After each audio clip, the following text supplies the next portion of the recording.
स्वागत है देश विदेश की बेहद बड़ी और महत्वपूर्ण खबर में। सबसे पहले कोरोना अपडेट। दुनिया वैश्विक महामारी कोरोना की कहर से लगातार जूझ रही है। इस वायरस से मरने वालों की संख्या 2,76,000 से ज्यादा हो गई है और संक्रमितों की संख्या 40,12,000 से ज्यादा हो गई है, जबकि 13,85,000 से ज्यादा लोग ठीक हो चुके हैं। दुनिया में कोरोना से सबसे प्रभावित देश अमेरिका में जॉन हॉपकिंस के आंकड़ों के अनुसार कोरोना पॉजिटिवों की संख्या 13,21,000 हो चुकी है, जबकि मृतकों की संख्या 78,000 तक हो चुकी है। पिछले 24 घंटे में ही 1,635 व्यक्ति की मौत हो गई है। अमेरिका में कोरोना के प्रभाव को देखते हुए हजारों विदेशी नर्सों और डॉक्टरों को ग्रीन कार्ड देने के लिए अमेरिकी सांसदों ने एक विधेयक पेश की है। इस विधेयक से हजारों अतिरिक्त चिकित्सक पेशेवर अमेरिका में अस्थायी रूप से काम कर सकेंगे। अमेरिकी विदेश मंत्री माइक पेंटियो ने दावा किया है चीन कोविड-19 संबंधी आंकड़ों को अभी दुनिया से छिपा रहा है और उसे ढकने की कोशिश कर रहा है। उनके पास इन सब बात के पर्याप्त साक्ष्य हैं। चीन के वुहान शहर में एक प्रयोगशाला की उम्मीद से कम काम कर रही थी और कोरोना वायरस संभवतः वहीं से निकला। पोम्पियो ने कहा कि 120 दिन से ऊपर हो गए हैं जब चीनी कम्युनिस्ट पार्टी के वायरस के बारे में पता चल गया था, लेकिन वह अमेरिका के लोगों और दुनिया के सर्वश्रेष्ठ वैज्ञानिकों से डाटा छिपा रही है। अब बढ़ते हैं अगली खबर की ओर। चीन में बिना लक्षण के 15 पॉजिटिव पाए गए। चीन में कोरोना वायरस के 15 ऐसे नए मामले सामने आए हैं जिनमें संक्रमण के लक्षण नहीं है। स्वास्थ्य अधिकारियों ने शनिवार को बताया कि ऐसे कुल मामलों की संख्या 863 हो गई है, जबकि विदेशों से संक्रमण लेकर आने वाले एक मामले की पुष्टि भी हुई है। चीन में शुक्रवार को मौत का कोई नया मामला सामने नहीं आया और मृतकों की कुल संख्या 1,633 है, जबकि संक्रमण के कुल 82,887 मामले हैं, जिनमें 208 मरीजों अब भी इलाज चल रहा है। चाइनीज वायरस से संबंधित आंकड़े को चीन को छिपाने में सहयोग करने वाले WHO ने कहा है कि बंद नहीं होगा मांसाहारी वस्तुएं। WHO ने शनिवार को कहा कि चाहे चीन के वुहान शहर में मांसाहारी वस्तुओं के बाजार की कोरोना वायरस पैदा होने में बड़ी भूमिका रही हो, फिर भी वह दुनिया के बाजारों में बंद करने की सिफारिश नहीं करता। अब खबर भारत की। भारत में कोरोना पॉजिटिवों की संख्या 59,765 हो गई है, जबकि मौत 1986 की हो चुकी है अभी तक।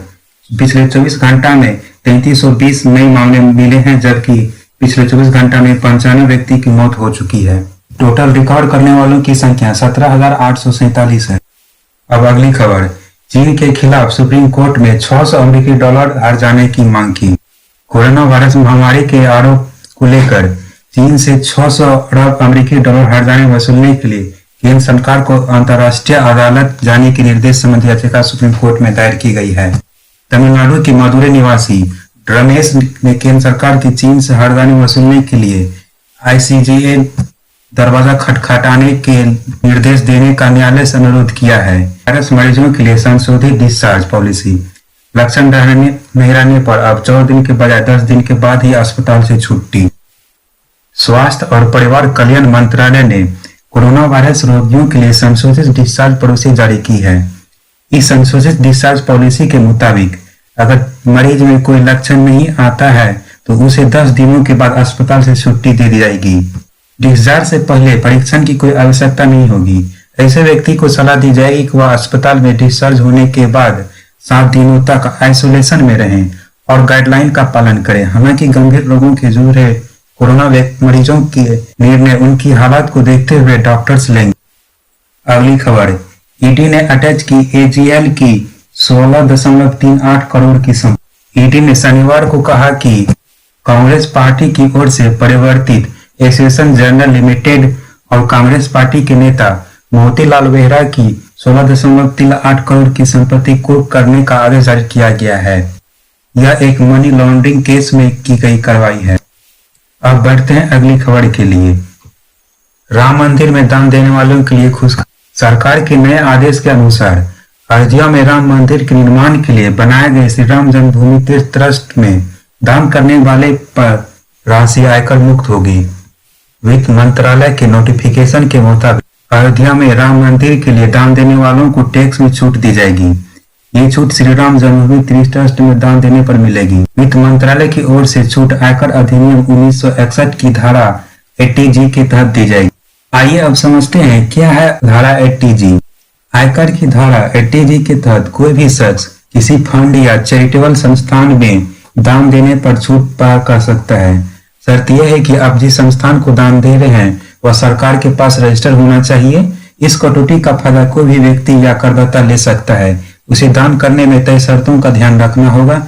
यह दान चेक या कैश के माध्यम से किया जा सकता है। अब खबर बिहार की। मजदूरों के रेल किराया को लेकर बिहार सरकार और दिल्ली सरकार में तकरार। कोरोना लॉकडाउन की वजह से देश के विभिन्न राज्यों में फंसे बिहार के प्रवासियों का घर लौटने का सिलसिला जारी है। राजधानी दिल्ली से शुक्रवार को 1200 मजदूर लेकर दिल्ली पहुंचे थे। बिहार पहुंचने पर इन मजदूरों के टिकट के पैसे को लेकर अब राजनीति शुरू हो गई है। बिहार के प्रवासी मजदूरों को स्पेशल ट्रेन से घर भेजने और उनके टिकट के पैसों को लेकर केजरीवाल सरकार के मंत्री ने दावे पर बिहार सरकार के मंत्री संजय कुमार झा ने पलटवार किया है। बढ़ते हैं अगली खबर के लिए। कोरोना संकट के बीच आए राहत की खबर। बिहार में आधे से ज्यादा संक्रमित मरीज ठीक हुए। बिहार में कोरोना पॉजिटिवों की संख्या लगातार इजाफा हो रही है, पर राज्यों में कोरोना संक्रमण की रफ्तार कम हुई है। शनिवार को राज्य के एक नए कोरोना पॉजिटिव की पहचान हुई है, जिससे राज्य में संक्रमितों मरीजों की संख्या बढ़कर 580 हो गई है। इधर पॉजिटिव मरीजों की ठीक होने की संख्या भी बढ़ रही है। राज्य के विभिन्न अस्पतालों में शनिवार को 33 संक्रमित और अब तक कुल 300 मरीज स्वस्थ होकर घर लौट चुके हैं। अगली खबर। बिहार के विधायकों ने राष्ट्रपति और पीएम मोदी को लिखा पत्र। संविधान के 9वें अनुसूची में आरक्षण को शामिल करने की मांग। इसी तरह से देश विदेश से जुड़ी बेहद बड़ी और महत्वपूर्ण खबरों के लिए जुड़े रहें झटपट न्यूज के साथ।